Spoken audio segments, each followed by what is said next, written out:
I was terrified. And then you retire. And then you get 5 years before you're dead. Yeah. And then once I got on the plane, I just started freaking out. Like, oh. This is Dan of Vagabond Awake. 𝗕𝗕🕬 from Hobo Venture. And we're coming to you from El Nido, Palawan, and with our new friend Charlotte. Hi. And Charlotte is a solo female traveler, and she's going to tell us a little bit about what it's been like. Welcome to the channel, Charlotte. Thank you for inviting me. So where is your home country, and how long ago did you leave? I'm from Belgium in Europe, and I left 3 months ago. 3 months ago? Yes. And so most people take a vacation and then they go home. What gave you the courage to say, I'm going to have a life like travel life? What gave you that courage? I don't know if courage is the good word. Okay. When I announced to my friends and families that I was going to travel alone, almost all of them said, "Oh, you're so brave." Oh. And that's not the first word that I thought of when I started thinking about traveling. Yeah. So it's interesting that you bring this up too. I knew that I wanted to travel. That was the only thing that I knew. I've always known that. Oh, nice. Yes. Just to tell you about a little bit about my history, I went to college, and then I knew that after college I would want to travel the world.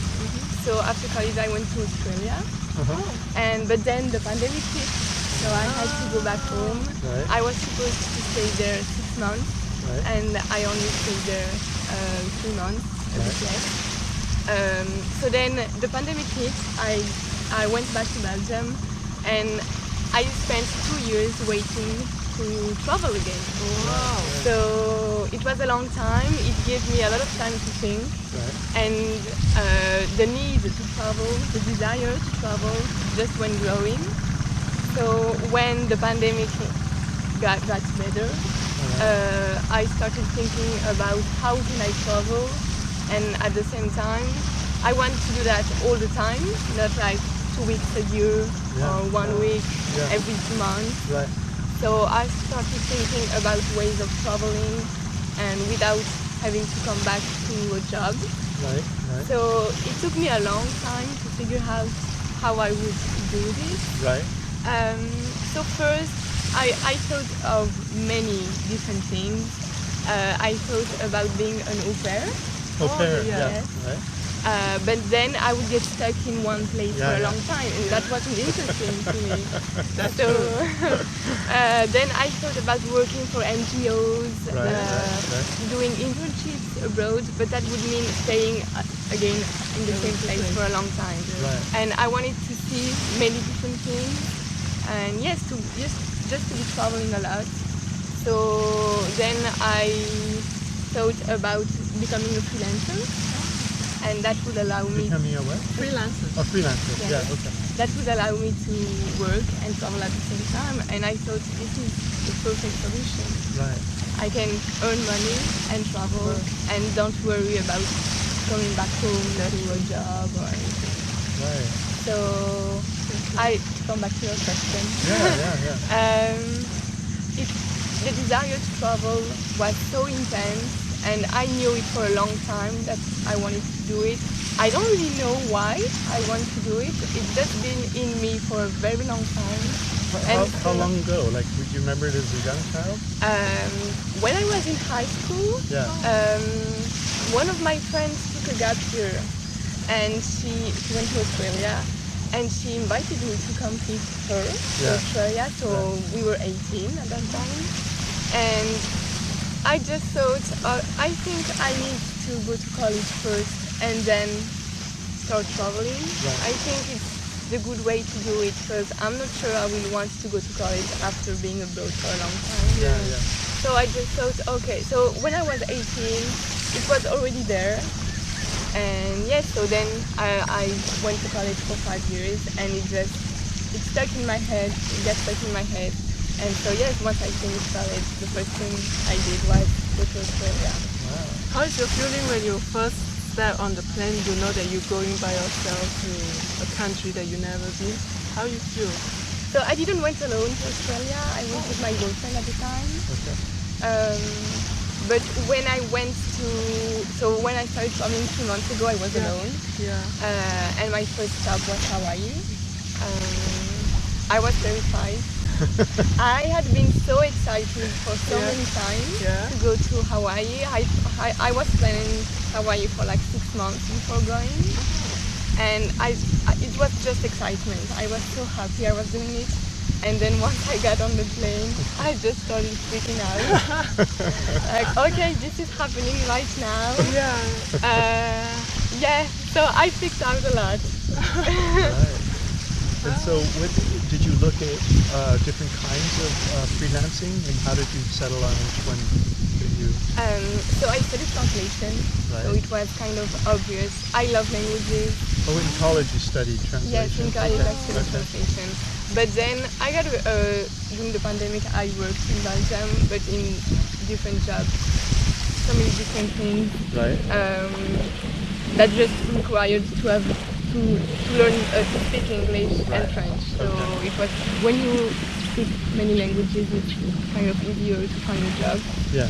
So I did a lot of jobs that weren't related to translation. And then while I was doing my research online to be able to work and travel at the same time, I discovered so many freelancers who were traveling. And so I thought, okay, I have a degree in translation, so I love languages. I know that I love translating. Yeah. I loved it when I was in college. So I just thought, okay, this is the time to start working as a translator. Yeah. So that gave you the confidence too, didn't it? Sure. Yeah. That's great. So it looks like you've been looking forward to it, but what was it about travel? Do you feel that you were going towards travel, or do you feel like you were going away from a life that you just weren't that interested in? Or what do you think your underlying motivation was? That's interesting. A bit of both. Yeah. Like the traditional lifestyle way of living is you go to college, you get a job, you meet someone, you get married, you have kids, and that's it. And you work all your life, and then you retire. And then you get 5 years before you're dead. I hope not.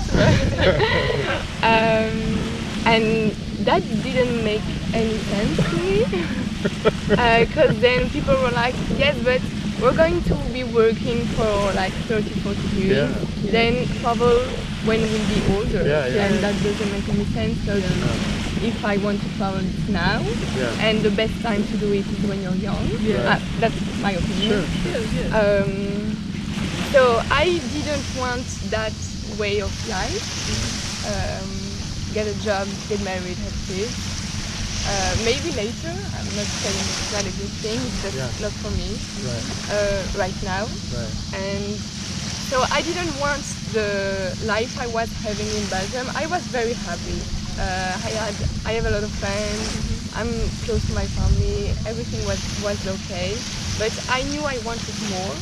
I wanted to explore a lot of things. I wanted to see the world. I just thought there was more out there. And yes, I was kind of bored, and yes, so I wasn't okay with that way of living,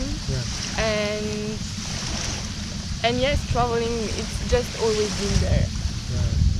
So a little of both, just like you said. A little of both. You were going away from what appeared like a traditional life that wasn't interesting to something that you didn't completely know, but you knew there was possibility there, right? Exactly. And you didn't know what it would all mean, but you knew that you weren't excited about what you had. Like you loved your family and everything, but that's a great. So you talked about travel as a life, but when did you first hear about the concept of people being able to work while they travel to pay for it? Like, where did you learn about that? So that's when I was looking for a way to travel. For a long time.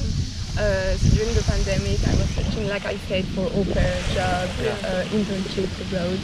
And then I was doing just research online, and I found this guy with his what we call a digital nomad. Digital nomad, yeah. And so he's a freelancer and he travels the world, and he offers courses online to help you become a freelancer and then start traveling.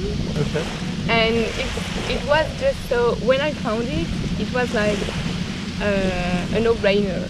Yeah. It was so obvious that this was the life I wanted. Yeah. Yes. So online, and then so I discovered that guy, and I started following him on Instagram. Right. And then he knew a lot of people.